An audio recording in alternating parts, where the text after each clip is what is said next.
galera, eu até cometi um erro ali, né? Me distraí na turma do lado, e coitados, eu comecei já botando a física ali, cara. Erro. Primeiro, galera, falar em dilatação térmica, o que vem na tua cabeça? Aumentar, e aumentar por quê? Porque esquentou, né? Porque senão seria só dilatação. Se eu falo dilatação térmica, é porque eu estou falando da temperatura que está fazendo dilatar.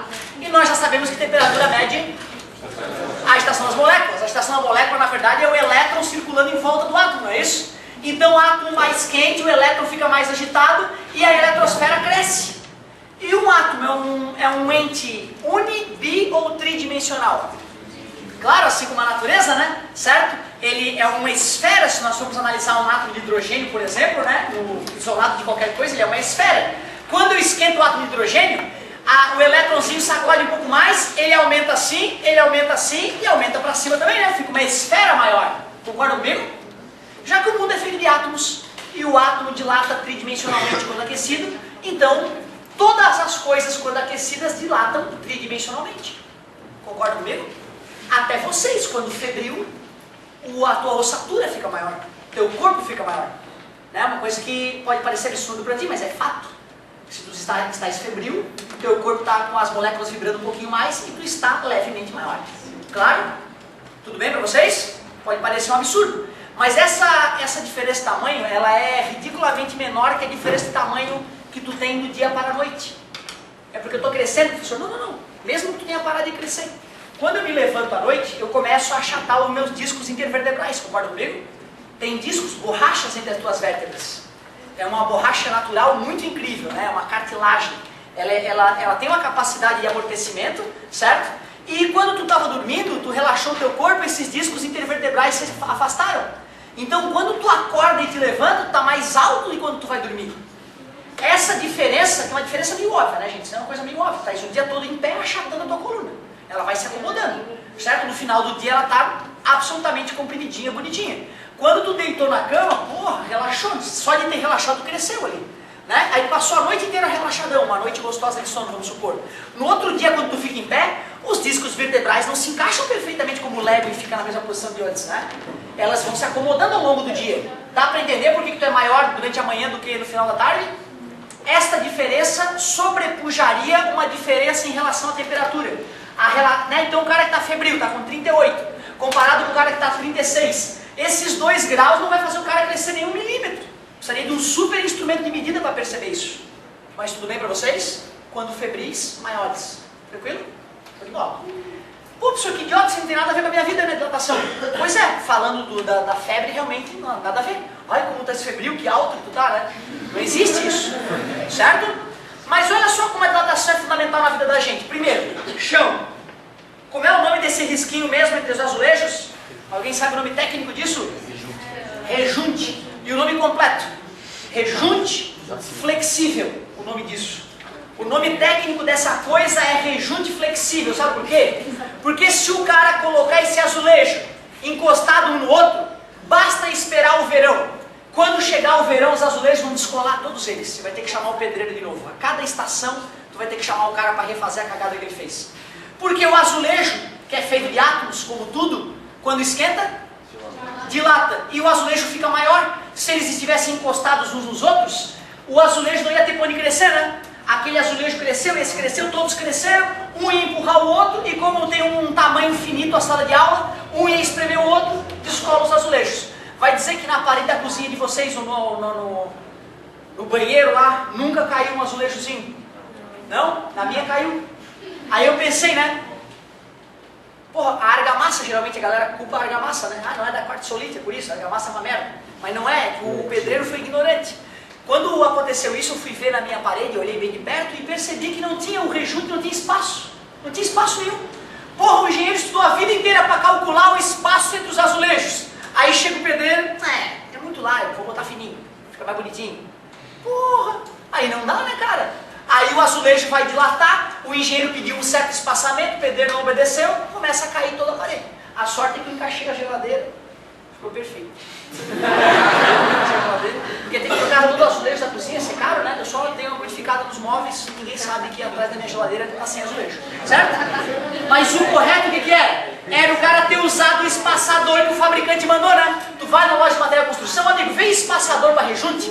Aí ele vai te perguntar, é de 2 milímetros, 3, 5 ou 7 milímetros? Aí vem uma cruzinha de plástico, aí tu encaixa os azulejos quando está assentando o azulejo.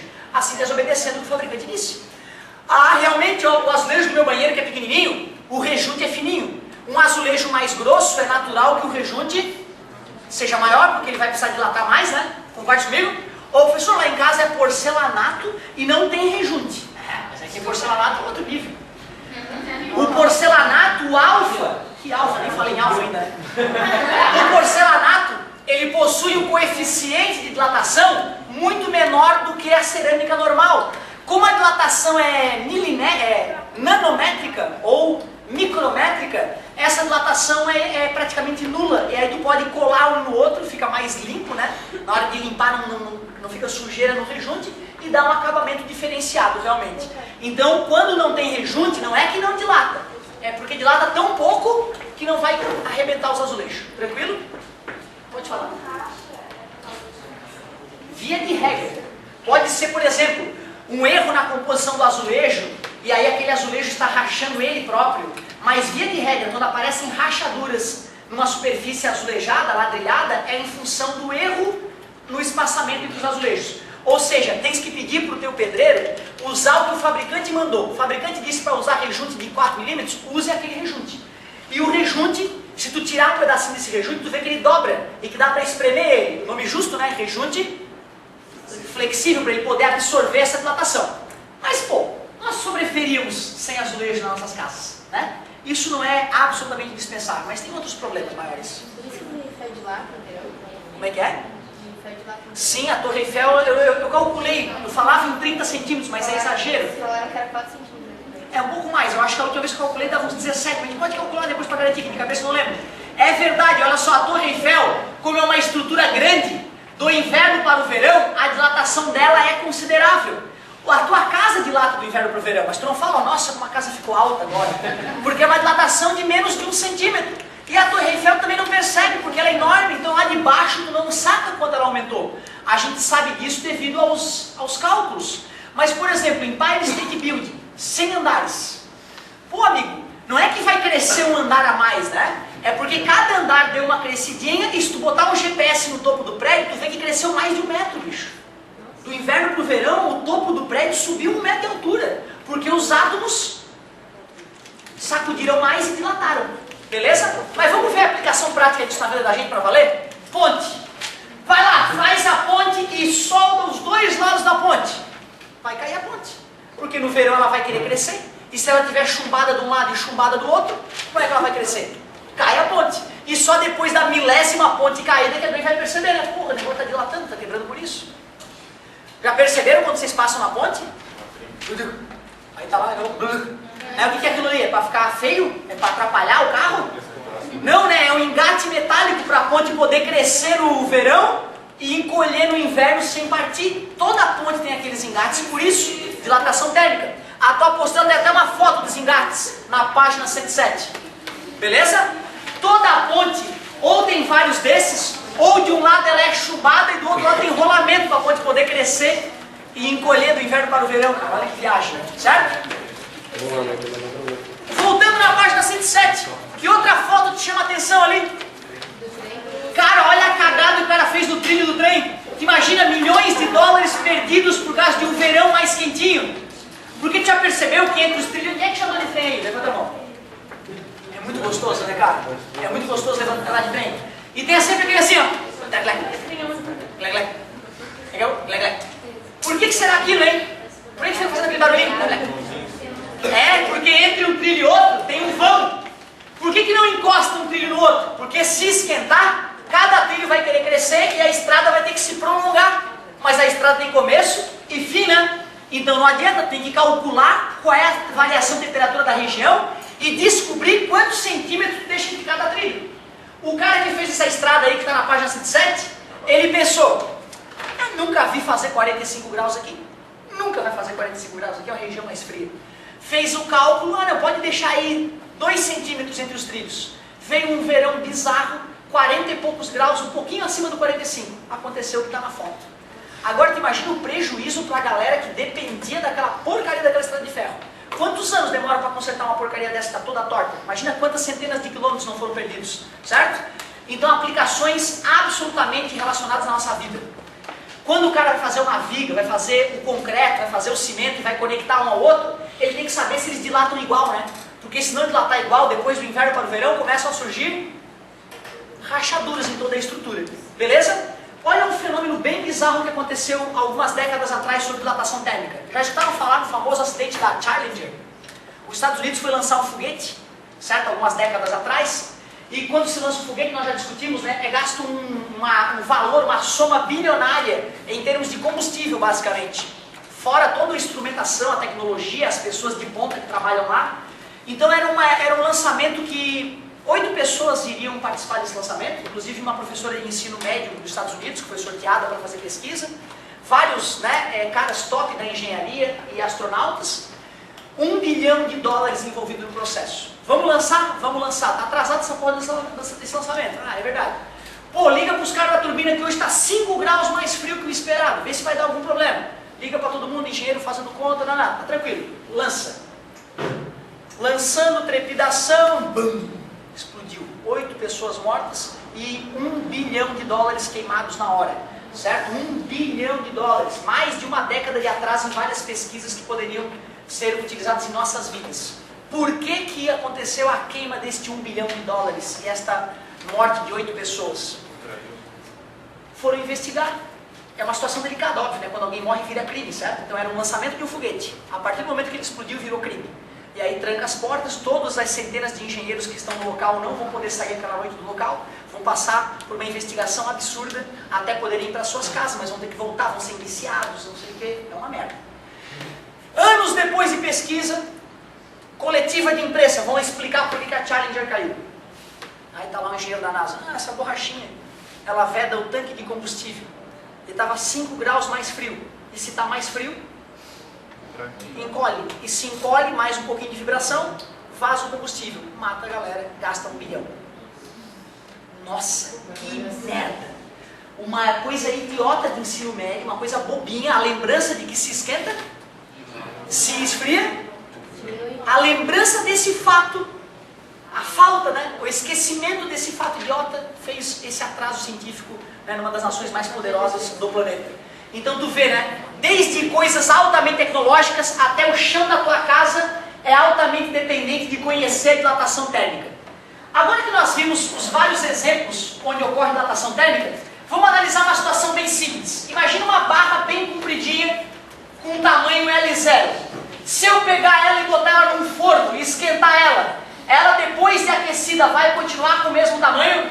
Não. Claro que não. Vai haver um crescimento. Como é que eu meço esse crescimento, será? Esse delta L. Final? Né? Final menos inicial. Só que se eu colocar no forno, esquentar a barra metálica e medir o inicial e o final, eu vou ter descoberta a dilatação empiricamente. Tudo bem para vocês? Empiricamente, o que é empiricamente?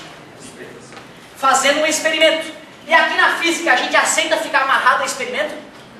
Não, né? A gente quer uma técnica para fazer o cálculo e resolver matematicamente, sem ter que ir para o laboratório, sem ter que esquentar e se queimar no forno. Eu pergunto a vocês, do que vocês acham que depende essa dilatação que vai ocorrer quando eu pegar essa barra metálica e botar no forno? Com certeza, se for uma barra de cobre, uma barra de aço ou de alumínio, ou madeira, vai se comportar de maneira diferente. Sem dúvida, ou material interfere. Poxa, se é dilatação térmica, temperatura interfere, mas não é a temperatura. Parabéns, é o início e o fim. Então aqui no início tem uma temperatura T0, lá no fim tem uma temperatura T. O que interfere é esse delta T, tudo bem para vocês? O material interfere, a temperatura interfere, só falta um outro detalhe que interfere. O que significa esse comprimento inicial do ponto de vista molecular? Vocês entendem que um cara, por exemplo, vou pegar uma barrinha menor, ferro e ferro, ambas aquecidas do mesmo delta T. Quem vai esquentar, quem vai dilatar mais? A barra maior ou a barra menor? A maior não é feita com mais átomos. Cada átomo não dá uma inchadinha? Então não é natural compreender que o objeto maior vai sofrer uma maior dilatação? Por isso que eu te falei que a tua casa cresce só 1 centímetrozinho, a Torre Eiffel cresce uns quase 20 centímetros, e o Empire State Building, que é ainda maior, cresce 1 metro. Ou seja, quanto maior forem as estruturas, maior a dilatação a qual ela está sujeita, porque ela é feita de mais átomos e cada maldito átomo dá a sua contribuição. Poxa, se eu consigo perceber intuitivamente que a dilatação depende do material, da temperatura e do tamanho da coisa, é fácil escrever a fórmula para dilatação linear. Quer calcular a dilatação linear? Tu pega o comprimento inicial do objeto, multiplica pelo coeficiente de dilatação, que é o material, e multiplica pela variação de temperatura. Então, tens que saber pelo menos o nome dos caras, né? L0 é o comprimento inicial. Comprimento inicial. Alfa, esse nome é importante tu recordar. Coeficiente de dilatação, e já que eu estou pensando só no aumento de comprimento, é uma dilatação linear. E aquele ali, não confundir com variação de tempo, hein? É variação de temperatura. Pessoal, às vezes, por exemplo, quando o engenheiro foi calcular esse rejunte flexível ali, será que ele fez um cálculo de dilatação linear? Até poderia, né? Mas seria melhor ele calcular o quanto a superfície aumentou, né? Tava lá o azulejo frio e depois que o azulejo aqueceu, ele aumentou. Poxa, esse tanto quanto ele aumentou foi uma superfície, né? Aliás, ó, ele cresceu aqui para baixo também, né? Então, ó, esse tanto que ele aumentou é uma superfície. Eu até poderia calcular através de 2 dilatações lineares, mas talvez seja mais prático ter uma fórmula especial para superfícies. Se a primeira eu estava chamando de dilatação linear, essa segunda, já que é uma superfície, dilatação, se eu chamo essa aqui de S0, essa superfície final é S, e essa parte achurada é o ΔS. Colando dessa fórmula, como é que vai ficar a fórmula da superficial? ΔS, S0, depois do alfa vem quem? O beta, do alfabeto grego, e a variação de temperatura. E se fosse volumétrica? ΔV, V0, volume inicial, e gama, coeficiente de dilatação volumétrica. Mas eu não vou avançar mais não, está em cima do laço, vocês já foram guerreiros o suficiente. Depois na próxima aula eu vou te mostrar como é que acha esse alfa em laboratório, como é que acha esse beta em laboratório, e vamos avançar a partir daí. Mas podes arriscar uma, tá? Uma ou outra de dilatação tu pode fazer só para ter o primeiro contato, faz uma de ΔL ali, arrisca, sem medo de ser feliz. Muito obrigado pela paciência e pela atenção. Qualquer dúvida é só chamar aqui. Todos influenciam, mas a gente está sendo da pressão atmosférica.